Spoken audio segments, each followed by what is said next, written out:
25 જૂનથી શરૂ કરીને 9 ઓગસ્ટ સુધી દેશના તમામ જિલ્લાઓની અંદર આ છાત્રવૃંદના નામે વિદ્યાર્થીઓને જાગૃત કરવાનો પ્રયત્ન કરવામાં આવશે, વિદ્યાર્થીઓને પ્લેટફોર્મ આપવાનો પ્રયત્ન કરવામાં આવશે અને 9મી ઓગસ્ટે દિલ્હી ખાતે લાખોની સંખ્યામાં વિદ્યાર્થીઓ એકત્રિત થશે અને આ ભારત સરકારની જે વિદ્યાર્થી વિરોધી નીતિ છે એની સામે 3 મુદ્દાની માંગણી લઈને એક આંદોલન કરવામાં આવશે। આ 3 મુદ્દાની માંગણીની વાત કરીએ તો આ 3 મુદ્દામાં પ્રથમ મુદ્દો છે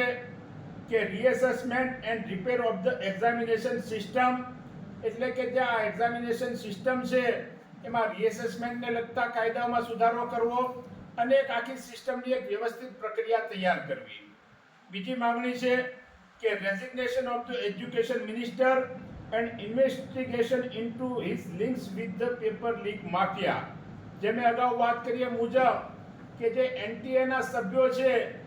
એમની ઉપર અનેક કોન્ટ્રાવર્સીના આક્ષેપો થયા છે।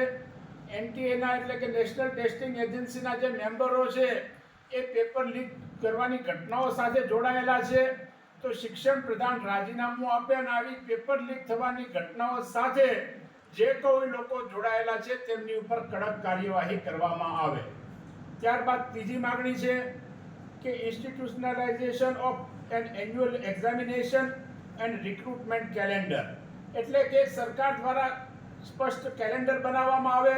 અને એક સંસ્થાકીય માળખું તૈયાર કરવામાં આવે દરેક પરીક્ષાઓનું કે જેની તારીખ પણ ફિક્સ હોય કે આ વીકની અંદર નીટની એક્ઝામ લેવાશે, આ વીકની અંદર જેડબલઈની એક્ઝામ લેવાશે, તેની માટેના નિયમો નક્કી કરવામાં આવે અને પારદર્શક રીતે આ તમામ પ્રકારની પરીક્ષાઓ લેવામાં આવે અને જે વિદ્યાર્થી અને વાલીઓ છે એમને વિશ્વાસ બેસે અને જે આ મોંઘા ખર્ચાઓ છે તેને દૂર કરવામાં આવે। આ પ્રકારની 3 માંગણીઓ સાથે